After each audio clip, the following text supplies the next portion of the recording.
Now, this chance may never come again. As the poet says, how we'll regret it if we don't get it.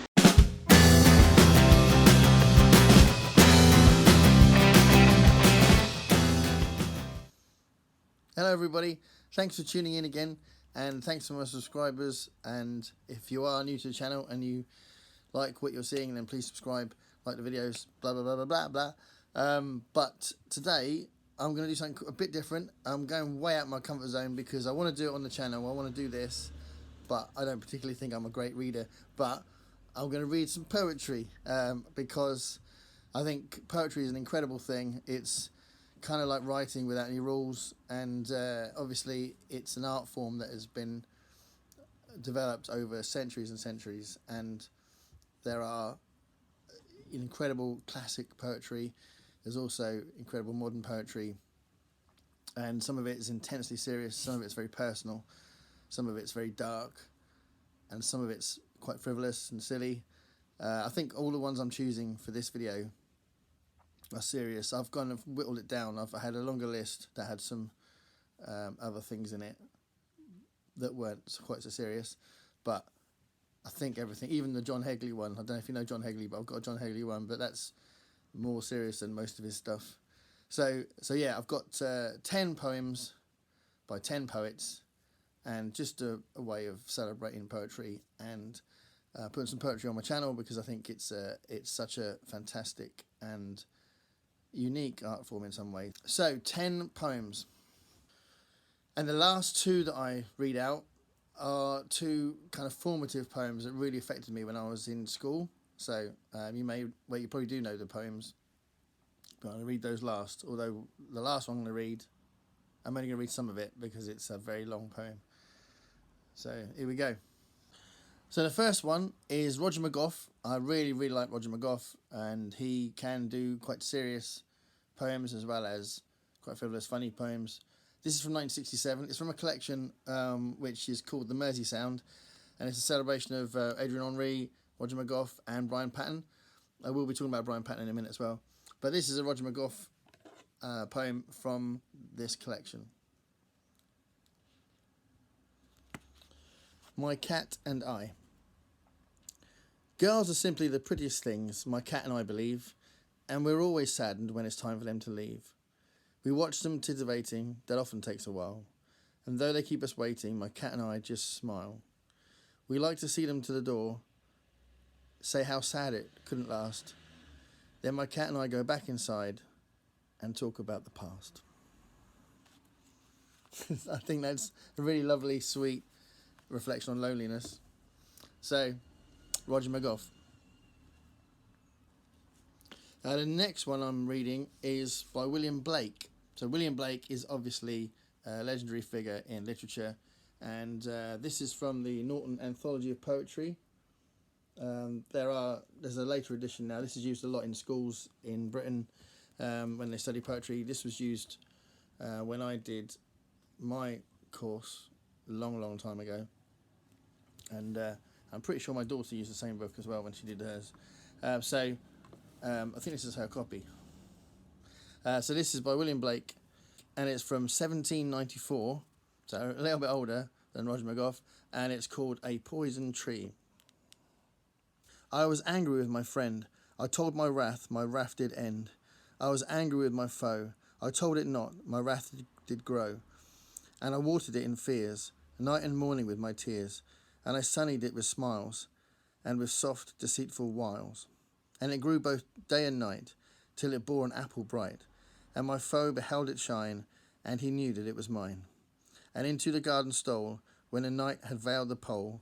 In the morning glad I see my foe outstretched beneath the tree. Awesome. William Blake, 1794. Okay, 1993, John Hegley. John Hegley tends to write funny poetry, and he's kind of a performance poet, so he was on TV a lot in Britain during the 90s, I'd say. Yeah, I think I saw him a lot in the 90s. He'd like appear on music programs like The Tube and stuff like that. And he is deliberately he kind of plays with rhyming and plays with timing, and sometimes it just makes it makes you laugh out loud. Sometimes just the way he times the words, the way that the rhythm is often played with, and the endings are often unexpected. So this is not a funny poem. John Hegley, Old Pals, from the book 5 Sugars Please. I was sat unhappily in a chair on a television programme where the director made a request of the celebrity comedy guest not to say arse on the air, as it was too dirty for 6:30, although it seemed the Pakistani joke and the ones about the wife were okay. Immediately after the show, the comedian added life to a publicity photo, but by affectionately grabbing me around the neck. Maybe I didn't want to betray his trusting playfulness, because I disregarded my early disgust and joined in like I just had a fantastic time. That's Old Pals. I am actually going to play. I'm going to read out a funny one because it's John Hegley. So I'm just going to read out Grandma's Footsteps. Grandma's Footsteps. Just because she's got a walking frame, it doesn't mean she's a victim. She hangs her budgie on the front. He's nameless, and she nicked him. So that is so John Hegley. Okay, right next to it is one about Grandad, Top of the Choppers. Grandad's got new dentures. It's great to see him grin. He got them in a jumbo cell, and now he's got them in his pocket. So there we are. John Hegley. So this is a lot more serious, and this is older. This is from 1937, so still 20th century. 1937, Louise Bogan. And again, this is another one from the Norton Anthology of Poetry. It's a huge tome, so there are centuries and centuries of poetry to choose from here. But Louise Bogan, and this is called Man Alone. So this is a lot more serious, and this is older. This is from 1937, so still 20th century. 1937, Louise Bogan. And again, this is another one from the Norton Anthology of Poetry. It's a huge tome, so there are centuries and centuries of poetry to choose from here. But Louise Bogan, and this is called Man Alone. It is yourself you seek in a long rage. Scanning through light and darkness mirrors the page. Where should reflected be those eyes and that thick hair, that passionate look, that laughter you should appear? Within the book, or doubled, freed in the silvered glass, into all other bodies yourself should pass. The glass does not dissolve, like walls the mirrors stand. The printed page gives back words by another hand. And your infatuate eye meets not itself below. Strangers lie in your arms, as I lie now.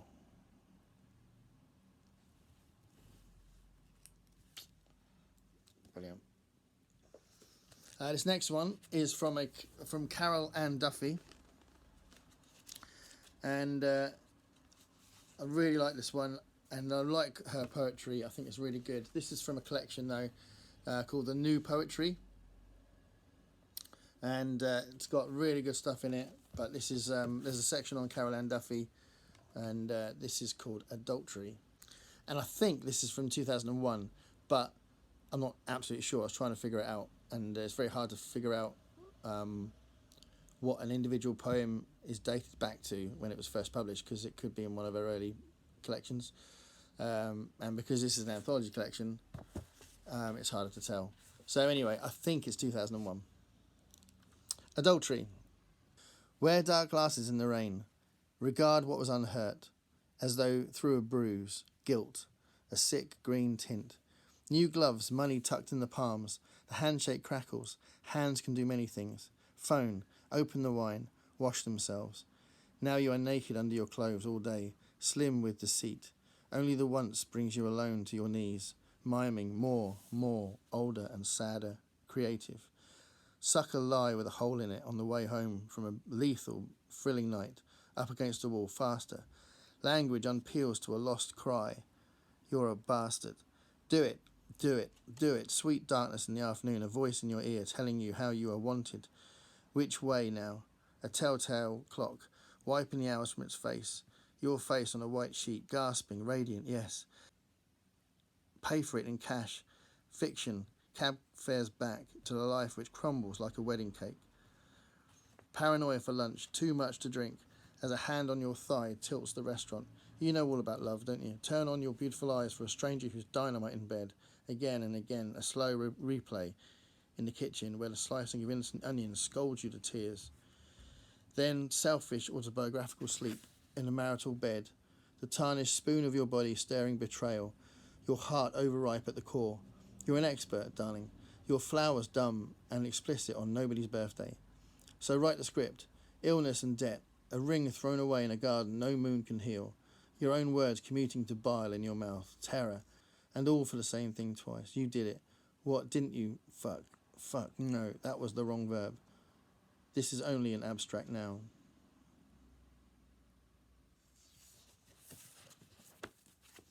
Carol Ann Duffy. Okay, this one is from Benjamin Zephaniah. So he's written quite a lot of poetry, and this is called Proper Propaganda, the book that this features in.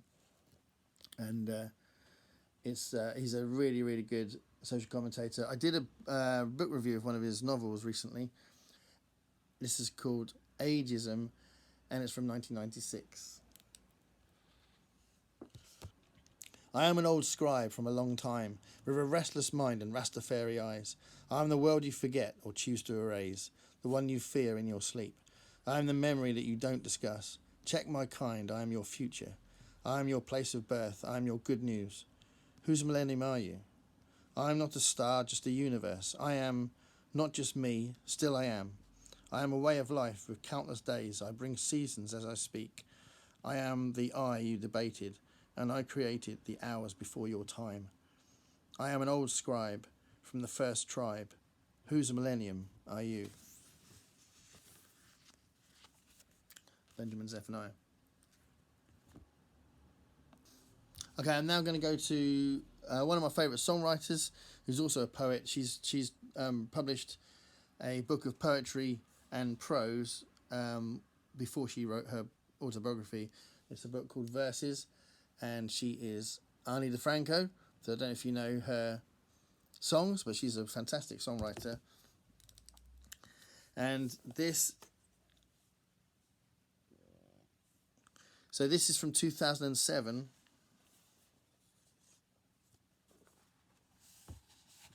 And this is called Bodily. You broke me bodily, the heart ain't the half of it, and I'll never learn to laugh at it. In my good-natured way, in fact, I'm laughing less in general, but I learnt a lot at my own funeral, and I knew you'd be the death of me, so I guess that's the price I pay. I'm trying to make new memories in cities where we fell in love, my heart just barely above, the darkest waters that I've ever known. Yeah, you had me on that leash, you had me jumping through those hoops for you, and still I think I'd stoop for you, stoop for your eyes alone. From that bombshell moon in yet another lovely dress to the deep mahogany sheen of a roach, I'm trying to take an appreciative approach to life in your wake. I focus on the quiet now, and occasionally I fall asleep somehow, and emptiness has its solace. In that there's nothing left to take. This is all about the beauty of language and how you can express something so deep with words. Okay, so like I said earlier, Brian Patton was quite an important poet for me when I was a teenager.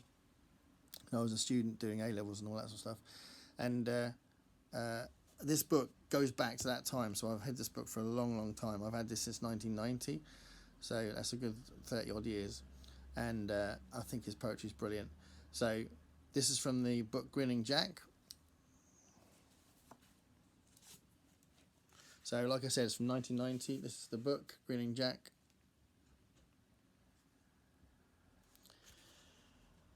And this is called I Tried to Find My Voice. I tried to find my voice, a voice lost in a night thickened by paranoia, in a night crowded out by doubts that it could not articulate. I had let go of it through negligence, as at a carnival one lets go of a child's hand. I rummaged through a jumble sale of bodies, listened to advice devoid of meaning. My voice was like a moth, its few colours worn to exhaustion. It was drunk and lost, and it was battered and flung everywhere. I tried to find it in the beds of solemn girls disguised as women. I tried to find it among the men I envied. I searched for it among its own inventions.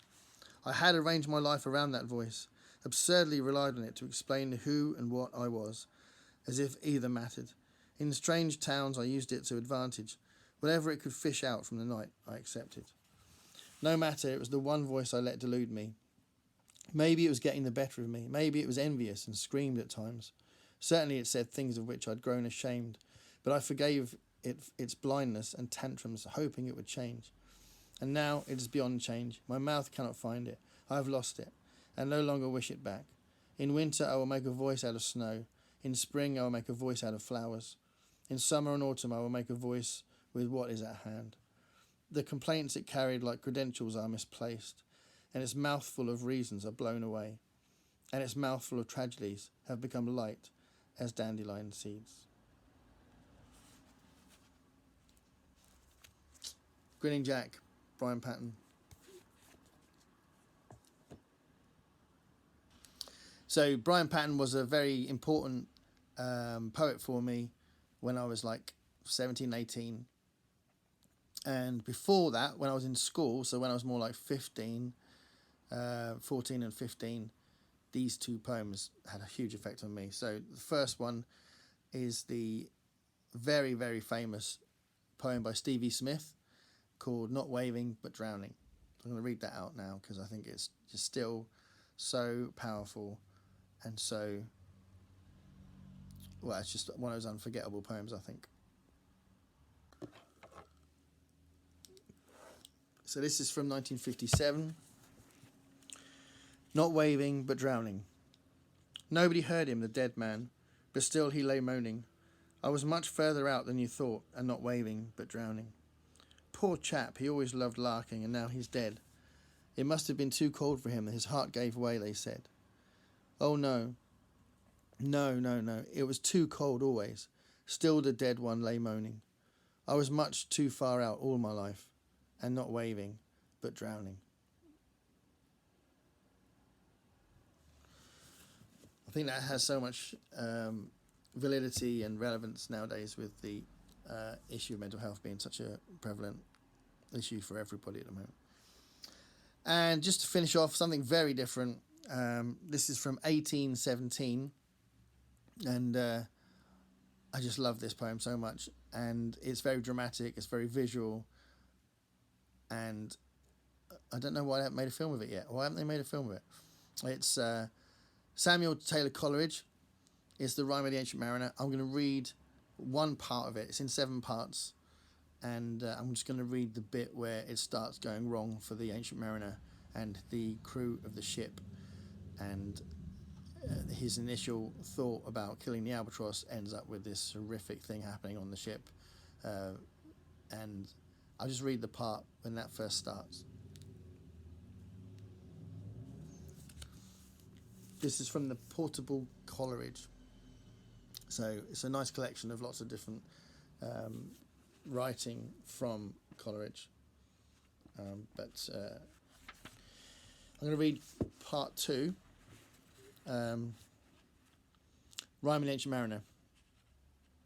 The sun now rose upon the right, out of the sea came he, still hid in mist, and on the left went down into the sea.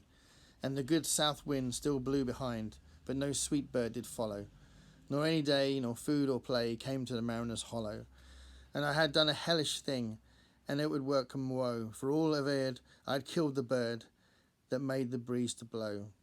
Ah, wretch, said they, the bird to slay that made the breeze to blow. Nor dim nor red, like God's own head, the glorious sun uprist. Then all averred I had killed the bird that brought the fog and mist.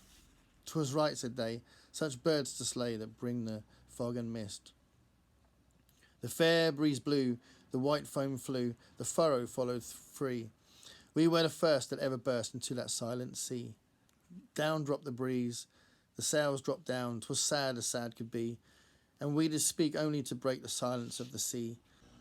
All in a hot and copper sky, the bloody sun at noon, right up above the mast did stand, no bigger than the moon. Day after day, day after day, we stuck nor breath nor motion, as idle as a painted ship upon a painted ocean. Water, water everywhere, and all the boards did shrink. Water, water everywhere, nor any drop to drink. The very deep did rot, O Christ, that ever this should be. Yes, slimy things did crawl with legs upon the slimy sea. About, about, and reel and rout, the death fires danced at night. The water, like a witch's oils, burnt green and blue and white. And some in dreams assured were of the spirit that plagued us so. 9 fathom deep he had followed us from the land of mist and snow.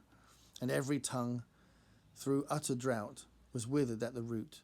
We could not speak, no more than if we had been choked with soot. Ah, well a day that evil looks had I from old and young.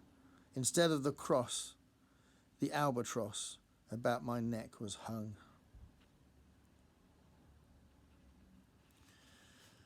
So there's an evil spirit kind of creating stuff in the sea. After he kills the albatross, the shipmates are angry with him, and they hang the albatross around his neck, and it gets very horrific after that. So, yeah, Samuel Taylor Coleridge and the Rime of the Ancient Mariner. So that's a selection of 10 poems from 10 poets. I hope you enjoyed them. Poetry is awesome. Go delve, go and have a look at some great poetry, and I will try to finish my own poetry book that's hoping to finish before the summer. Thank you very much for watching, and keep subscribing if you like it, and see you later. Bye.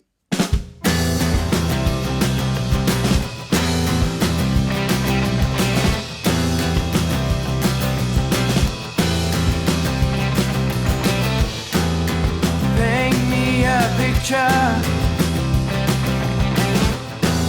of what it's like to be